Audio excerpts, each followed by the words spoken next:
అందరికీ నమస్కారం అండి. నా పేరు వంశీ. నేను సెంట్రల్ ఆర్మ్డ్ ఫోర్సెస్‌లో ఉన్న సీఆర్‌పీఎఫ్ అంటే సెంట్రల్ రిజర్వ్ పోలీస్ ఫోర్స్‌లో కానిస్టేబుల్‌గా వర్క్ చేస్తున్నాను. ఈ వీడియోలో ఎవరైతే అభ్యర్థులు స్టాఫ్ సెలక్షన్ కమిషన్ ఎస్ఎస్‌సిలో సీజీఎల్, సీహెచ్ఎస్ఎల్, సిపిఓ, ఎఫ్ఎఫ్ఈ జీడీ, స్టెనోగ్రాఫర్, ఎంటీఎస్ వీటన్నిటికి ఎవరైతే ప్రిపేర్ అవుతున్నారో వాళ్ళందరి కోసం ఒక బిగ్ అప్డేట్ అయితే తీసుకొచ్చాను. మనకి గవర్నమెంట్ ద్వారా రాజ్యసభలో ఒక అఫీషియల్ నోటీస్ అయితే రిలీజ్ చేశారండి. ఈ నోటీస్ దేని గురించి అంటే SSC and UPSC recruitment process లో న్యూ రూల్స్ అయితే తీసుకొచ్చారు. సో వీటిలో నంబర్ ఆఫ్ చేంజెస్ అయితే తీసుకొచ్చారు. ఈ చేంజెస్ అనేది ఆస్పిరెంట్స్ కి చాలా అంటే చాలా హెల్ప్ఫుల్ గా ఉంటుందండి. అసలు ఈ చేంజెస్ ఏమేమి తీసుకొచ్చారు, ఇవి ఆస్పిరెంట్స్ కి ఏ విధంగా ఉపయోగపడతాయి అని చెప్పి డీటెయిల్ గా ఒక్కో పాయింట్ ఎక్స్ప్లెయిన్ చేస్తాను. సో దయచేసి ఈ వీడియో లాస్ట్ వరకు చూడండి. అసలు ఈ చేంజెస్, ఈ రూల్స్ తీసుకురావడానికి కారణం ఏంటో ఒకసారి చూద్దాం. మనకి గతంలో చూసుకున్నట్టయితే ఒక నోటిఫికేషన్ కంప్లీట్ చేయడానికి 1 సంవత్సరం నుంచి 2 సంవత్సరాల వరకు అయితే టైం పట్టేది.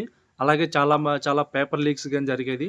అలాగే ఎగ్జామ్ సెంటర్‌లో, ల్యాబ్స్‌లో గాని వీటన్నిటిలో చాలా స్కామ్స్ అయితే జరిగేదన్నమాట. వీటన్నిటిని నిర్మూలించడానికి, అలాగే కొత్త టెక్నాలజీని యూజ్ చేయడానికి ఈ న్యూ చేంజెస్ అనేది తీసుకొచ్చారు. సో ఈ చేంజెస్ అన్నిటిని ఒక్కొక్క పాయింట్‌కి డీటెయిల్‌గా ఎక్స్‌ప్లెయిన్ చేస్తాను. పాయింట్ నెంబర్ 1 ఇది చాలా మోస్ట్ ఇంపార్టెంట్ పాయింట్ అని చెప్పుకోవచ్చు. ఎందుకంటే మనకి గతంలో సంవత్సరం నుంచి 2 సంవత్సరాలు పట్టే రిక్రూట్మెంట్ ప్రాసెస్ కేవలం 6-8 నెలల లోపలే కంప్లీట్ చేయాలని చెప్పారు. 6-8 నెలలు అనేది చాలా మంచి విషయం. ఎందుకంటే తొందరగా రిక్రూట్మెంట్ ప్రాసెస్ అయిపోతది. ఎవరైతే ఆస్పిరెంట్స్ క్వాలిఫై అయిన వాళ్ళు త్వరగా జాబ్‌లో జాయిన్ అవ్వడానికి, తన కొత్త లైఫ్‌ని స్టార్ట్ చేయడానికి అయితే చాలా హెల్ప్‌ఫుల్ అవుతుంది. ఫస్ట్ ఆ నోటిఫికేషన్‌లో ఎవరైతే సెలెక్ట్ అవ్వలేరో నెక్స్ట్ నోటిఫికేషన్ కూడా త్వరగా వస్తుంది కాబట్టి దానికి కూడా ప్రిపేర్ అవ్వడానికి మళ్ళీ టైం ఉంటదన్నమాట. ఇక్కడ ఏందంటే ఆస్పిరెంట్స్ టైం అనేది వేస్ట్ అవ్వకుండా వీళ్ళైతే ఈ కొత్త చేంజెస్ అయితే తీసుకురావాలి. ఇదైతే చాలా అప్రిషియేట్ చేయాల్సిన విషయం. పాయింట్ నెంబర్ 2 మనకి ఇంతకుముందు గ్రూప్ బి, గ్రూప్ సి పోస్ట్‌లో డిస్క్రిప్టివ్ పేపర్ ఉండేది. అంటే టైర్ 1, టైర్ 2 అయిపోయిన తర్వాత ఇప్పుడు ఏం చేశారంటే ఆ డిస్క్రిప్టివ్ పేపర్ కూడా తీసేసి ఓన్లీ మెరిట్ బేస్ ఎగ్జామ్ ఏదైతే వీళ్ళైతే కండక్ట్ చేస్తున్నారు. ప్రాసెస్ అని ఉంటుంది కదా, ఈ రిక్రూట్మెంట్ టెస్ట్ ప్రాసెస్ అనేది చాలా తగ్గిందనే చెప్పుకోవచ్చు. గతంలో అయితే మనకి ఇంటర్వ్యూ ఉండేది డిస్క్రిప్టివ్ బదులు. ఆ ఇంటర్వ్యూ తీసేసి డిస్క్రిప్టివ్ పెట్టారు. ఇప్పుడు ఆ డిస్క్రిప్టివ్ కూడా తీసేశారన్నమాట. డైరెక్ట్ 1 ఆర్ 2 ఎగ్జామ్స్ లోనే ఎవరైతే మెరిట్ లో వాళ్ళైతే డైరెక్ట్ గా సెలక్షన్ తీసుకుంటారు అన్నమాట. పాయింట్ నెంబర్ 3 ఈ డోసియర్ సిస్టమ్ అయితే వీళ్ళైతే తీసుకొస్తున్నారు. అంతకుముందు మనకైతే టైర్ 1, టైర్ 2 ఎగ్జామ్స్ అయిపోయిన ఎమ్మటే డాక్యుమెంట్ వెరిఫికేషన్ అయితే జరిగింది. అది కూడా చాలా లేట్ గా అయితే జరిగింది. డిపార్ట్మెంట్స్ కి అయితే పర్మిషన్ ఇచ్చి వాళ్ళనైతే డాక్యుమెంట్ వెరిఫికేషన్ అయితే చేయమనేది. సో ఇప్పుడు ఆ డాక్యుమెంట్ డిపార్ట్మెంట్స్ కాకుండా డైరెక్ట్ ఆన్లైన్ లోనే మనమైతే మన డాక్యుమెంట్స్ అయితే అప్లోడ్ చేయొచ్చు అనమాట. ఇవన్నీ సేఫ్ అండ్ సెక్యూర్ గా ఉంటాయి. ఫర్దర్ ఫ్యూచర్ లో కూడా మళ్ళీ మనం అదే ఎగ్జామ్స్ కి అప్లై చేసుకుంటే ఈ డాక్యుమెంట్స్ అనేది చిన్న చేంజెస్ ద్వారా మనం అయితే డైరెక్ట్ గా అప్లోడ్ చేయొచ్చు.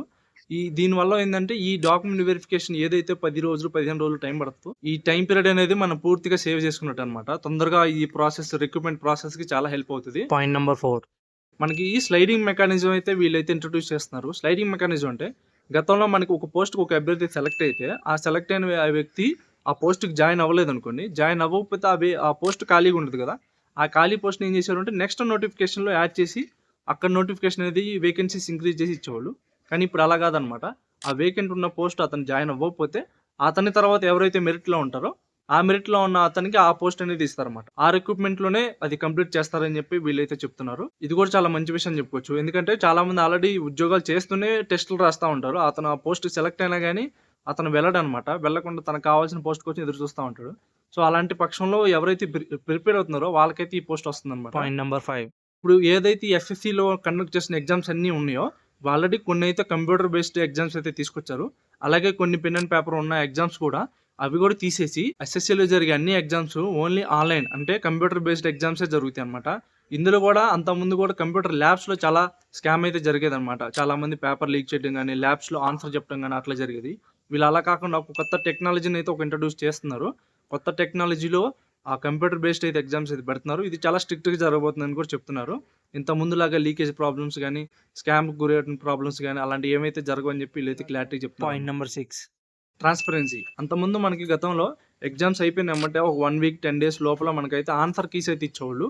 దాన్ని బట్టి మనకి ఎన్ని మార్క్స్ వచ్చినాయి అని చెప్పి మనం చెక్ చేసుకునేవాళ్ళం. ఈ ట్రాన్స్పరెన్సీ ద్వారా వీళ్ళు తీసుకొచ్చిన కొత్త రూల్ ఏంటంటే ఆన్సర్ కీస్ కానీ, రిజల్ట్స్ కానీ వీటి మనకి ఆ ప్రాసెస్ రిక్రూట్మెంట్ సంబంధించిన డీటెయిల్స్ అన్ని ఫ్రీగా చెక్ చేసుకోవడానికి ఎనీ టైం అవైలబుల్ గా ఉంటాయని చెప్పి వీళ్ళైతే చెప్తున్నారు. సో ఇవ్వండి స్టాఫ్ సెలక్షన్ కమిషన్ ఎస్ఎస్సి లో తీసుకొచ్చిన new changes and new rules. So ఎవరైతే అభ్యర్థులు ఎస్ఎస్సి లో ప్రిపేర్ అవుతున్న వాళ్ళందరికీ ఈ వీడియో అయితే షేర్ చేయండి. అలాగే ఈ వీడియోలో ప్రతి ఒక్క పాయింట్ నేను కొత్త రూల్స్ గురించి ఎక్స్ప్లెయిన్ చేశాను అనుకుంటున్నాను. ఇంకా మీకేమైనా తెలిసినట్టయితే కామెంట్ చేయండి. అలాగే మీకు ఏమైనా డౌట్స్ ఉన్నా కానీ కామెంట్ చేయండి. సో ఇలాంటి మరిన్ని అప్డేట్స్ కోసం మన ఛానల్ సబ్స్క్రైబ్ చేసుకొని సపోర్ట్ చేయండి. అలాగే ఎస్ఎస్సి తీసుకొచ్చిన ఈ న్యూ చేంజెస్ మీద మీ ఒపీనియన్ ఏంటో కూడా కామెంట్ చేయండి. Thank you.